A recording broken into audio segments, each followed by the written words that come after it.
సంగారెడ్డిలోని Congress party కార్యాలయంలో Medak Congress MP అభ్యర్థి నీలం మధు, జహీరాబాద్ ఎంపీ అభ్యర్థి సురేష్ షెట్కర్లకు మద్దతుగా తెలంగాణ రైతు రక్షణ సమితి అధ్యక్షులు పాకాల శ్రీహరిరావు మీడియా సమావేశం నిర్వహించారు.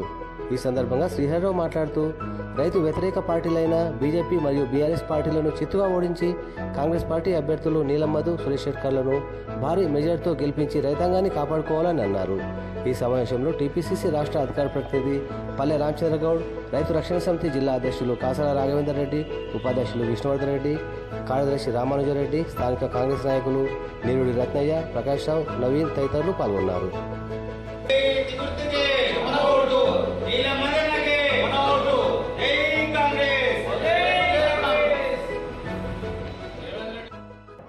నా పేరు పాకాల శ్రీహరిరావు, తెలంగాణ రైతు రక్షణ సమితి రాష్ట్ర అధ్యక్షుడు నేను. ఈరోజు రైతులం అందరము ఏకమై మన మెదక్ అసెంబ్లీ నియోజకవర్గమే కాకుండా తెలంగాణ రాష్ట్రమే కాకుండా దేశవ్యాప్తంగా కూడా అందరం ఏకమై కాంగ్రెస్ పార్టీ పార్లమెంట్ అభ్యర్థులను గెలిపించుకుంటేనే మన భవిష్యత్తు బాగుంటుంది. లేనట్టయితే ఇప్పటికీ మనం బీజేపీ పాలన పూర్తిగా అధోగతి పాలైపోయినాము.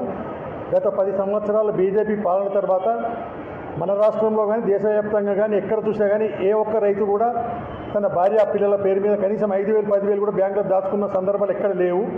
అంతేకాకుండా చాలామంది రైతులు బ్యాంక్ అప్పులకు తోడు ప్రైవేట్ అప్పులు కూడా కలిగి దినదిన గండంగా గడుపుతున్నారు.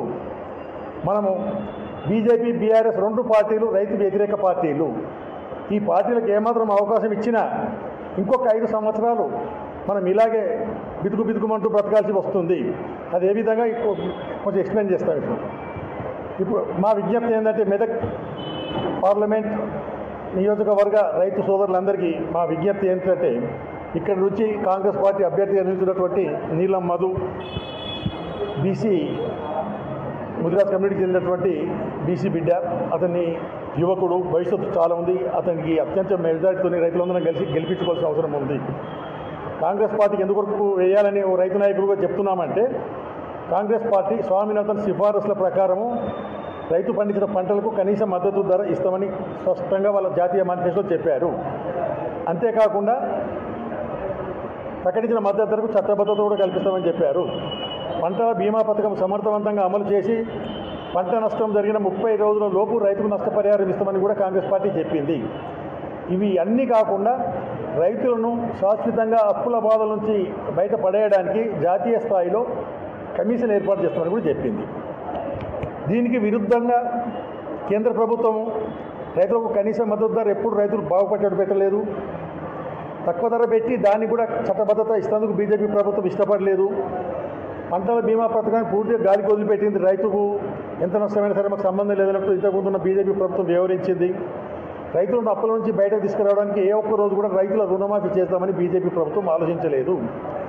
అయితే స్వామినాథన్ సిఫారసు కమిషన్తో ఆ ప్రకారం పంటలకు ధర నిర్ణయిస్తే రైతులకు ఏం లాభం అని రైతులకు చాలామంది తెలియదు. అయితే స్వామినాథన్ సిఫారసుల ప్రకారము ధర నిర్ణయించాలని చెప్పి మన రాష్ట్ర ప్రభుత్వము కేంద్ర ప్రభుత్వానికి ప్రతి సంవత్సరం నివేదికలు పంపుతుంటుంది. 2023-24 సంవత్సరానికి రాష్ట్ర ప్రభుత్వం పంపిన నివేదికల ప్రకారము వరి రకానికి 5,076 రూపాయలు నిర్ణయించాలి క్వింటల్కి అని చెప్పి రాష్ట్ర ప్రభుత్వం కేంద్ర ప్రభుత్వానికి నివేదిక పంపించింది స్వామినాథన్ సిఫారసుల ప్రకారం. కానీ కేంద్ర ప్రభుత్వము రాష్ట్ర ప్రభుత్వ సూచనను పూర్తిగా పక్కన పెట్టి కేవలం 2,183 రూపాయలు మాత్రమే ప్యాడీకి కనీస మద్దతు ధరగా నిర్ణయించింది.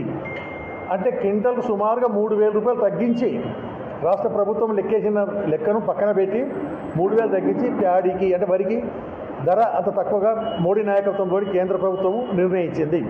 అలాగే మొక్కజొన్న పంటకు 3,123 రూపాయలు క్వింటల్కు ఉండాలని చెప్పి రాష్ట్ర ప్రభుత్వం పంపించినప్పుడు 2,090 రూపాయలు మాత్రమే మోడీ ప్రభుత్వం నిర్ణయించింది. కంది పంట మన దగ్గర ప్రధానమైనటువంటిది 11,166 రూపాయలు క్వింటల్కు ఉంటే రైతు బాగుపడతాడు స్వామినాథన్ సిఫారసుల ప్రకారము.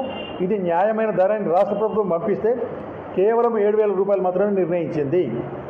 ప్రతి వచ్చే వరకు మరీ అన్యాయంగా చేసి 17,814 రూపాయలు క్వింటల్కు పెట్టాలని రాష్ట్ర ప్రభుత్వము సూచించినప్పుడు స్వామినాథన్ సిఫారసుల ప్రకారం ఈ రేటు పెట్టాలన్నప్పుడు కేవలం 7,020 రూపాయలు మాత్రం పెట్టింది. 10,000 తగ్గించింది. దీంతో రైతులు రాత్రి మౌలు భార్య పిల్లలతో కష్టపడుతుండ్రు, పెట్టుబడి పెడుతుండ్రు. పంట మంచిగా వచ్చిన దానికి ధర వచ్చి అమ్ముకున్నా కానీ లెక్కలేసుకొని చూస్తే ఏమీ మిగులుతలేదు రైతు.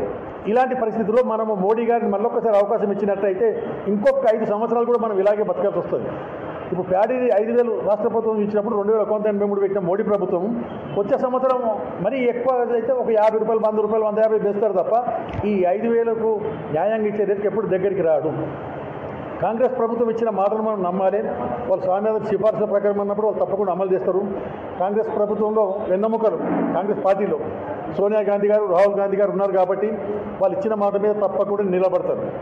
వాళ్ళకు గతంలో 10 సంవత్సరాలు ప్రధానమంత్రి పీఠంపై కూర్చుండే అవకాశం ఉన్నప్పుడు ఒక్కరోజు కూడా ఆ పీఠం వైపు కన్నెత్తి చూడలేదు, కూర్చుందామని ఎప్పుడు ప్రయత్నం చేయలే. వాళ్ళు ప్రధానమంత్రి పదవినే త్యాగం చేసిన మహనీయులు మన కాంగ్రెస్ పార్టీ అధినేతలు రాహుల్ గాంధీ గారు, సోనియా గాంధీ గారు. అలాంటి వారు వాళ్ళ నాయకత్వాన్ని మనం నమ్మాలి, వాళ్ళు మనకి ఇచ్చిన మాటను మనం నమ్మాలి, వాళ్ళ చిత్తశుద్ధిని కూడా మనం నమ్మాలి. కాబట్టి మనం అందరం కాంగ్రెస్ పార్టీ అభ్యర్థిని గెలిపించుకున్నట్లయితే, కాంగ్రెస్ పార్టీ అభ్యర్థిని మనం ఇక్కడ పార్లమెంట్ గెలిపించుకుంటే కేంద్రంలో కాంగ్రెస్ ప్రభుత్వం ఏర్పడుతుంది. కాబట్టి ఇక్కడే కాకుండా ఇప్పుడు జైరాబాద్లో సురేష్ శెట్కర్ని కూడా గెలిపించుకోవాలి. ఈ విధంగా బీజేపీ పార్టీ చిత్తుగా ఓడిస్తేనే రైతులు బాగుపడతారు. బీఆర్ఎస్ ప్రభుత్వం కూడా రైతులకు చేసింది ఏం లేదు. రుణమాఫీ అని చెప్పి 5 సంవత్సరాలుగా ఏమీ చేయలేదు. రైతులకు అప్పుల కన్నా మితి ఎక్కువైపోయి అసలు ఏమి మిగలలేదు. ఎకరాలు పంట నష్టపోతే ఏ ఒక్క రోజు కూడా రైతులు బాగు చేద్దామని ప్రయత్నం చేయలేదు, నష్టపరిహారం కూడా ఇచ్చే ప్రయత్నం చేయలేదు. రైతు ఏమైనా మాకు అవసరం లేదు అంటున్నారు.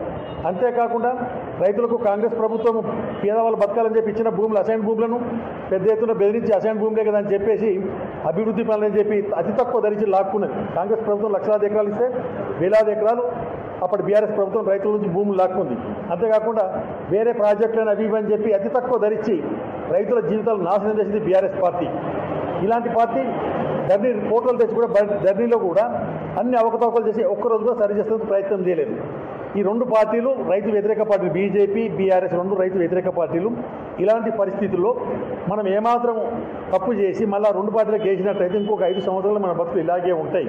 ఆ 2 పార్టీలకు ఓటు వేయడం అంటే, బీజేపీ, బీఆర్ఎస్ ఓటు వేయడం అంటే రైతులు మన వేలుతో మనకు అన్నుపరుచుకున్నట్టు ఉంటుంది. కాబట్టి దయచేసి రైతు నాయకుడిగా రైతు సోదరులందరికీ విజ్ఞప్తి ఏంటంటే, మనకున్న ఈ అవకాశాన్ని మన కాంగ్రెస్ పార్టీకి గెలిపించుకున్న వాళ్ళ అభ్యర్థులు అఖండ మెజార్టీతో గెలిపించుకుందాం. మన సమస్యలు దూరం అయితే మన బ్రతుకులు మంచిగా ఉండే అవకాశం ఉంది.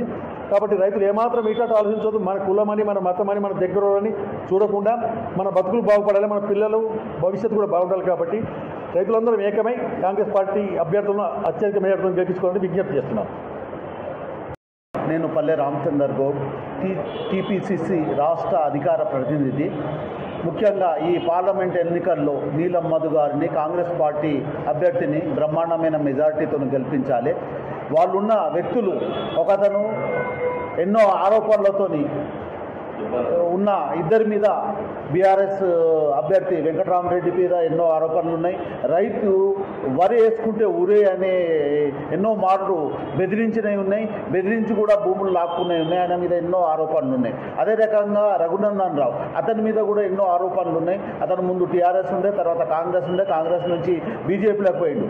మొన్న 3 సంవత్సరాల క్రితము దుబ్బాక నియోజకవర్గంలో 80,000 ఓట్లతో గెలిచిన తర్వాత అతనికి ఆయన పనితనం బాగలేక నచ్చక 25,000 ఓట్లు మాత్రమే వచ్చినాయి. అంటే సుమారుగా 55,000-56,000 ఓట్లు ప్రజలు తిరస్కరించిండ్రు.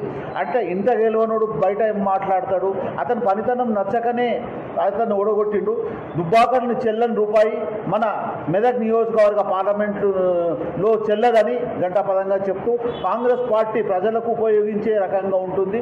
బీఆర్ఎస్ పార్టీ అండ్ బీజేపీ 10 సంవత్సరాలు వాళ్ళు ఎలాంటి ప్రజోపకారము, ప్రజలకు సంబంధించి కూడా ఏ పనులు చేయలేక మేము చేస్తున్నామని అన్ని తప్పులు చేసి ఈరోజు 3-4 నెలల్లో మేము ఏం చేయలేదని కాంగ్రెస్ పార్టీని విమర్శించడం సమంజసమైనది కాదు.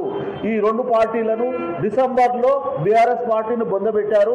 ఈ నెలలో బీజేపీని కూడా పూర్తిగా తొక్కేయాలి. ఎందుకంటే 10 సంవత్సరాల నుంచి వాళ్ళు ఉన్నత వర్గానికి, వాళ్లకు 22 కార్పొరేట్ సంస్థలకు ఎన్నో దోచిపెట్టుకున్నారు. అదే రకంగా రాజకీయ నాయకుల్లో 25 మంది అవినీతి పరులను తీసుకొని వాళ్ళని ఏదో మామూలుగా వాళ్ళ దగ్గరికి రాగానే ఉన్నతులైనట్టు, ఉత్తములైనట్టు వాళ్ళకు కేసులు మాఫీ చేసి వాళ్ళను తమ పార్టీలో వాషింగ్ మిషన్ లాగా సాఫ్ చేసుకొని వాళ్ళ పార్టీలో ఉత్తములని చెప్పుకుంటున్నారు.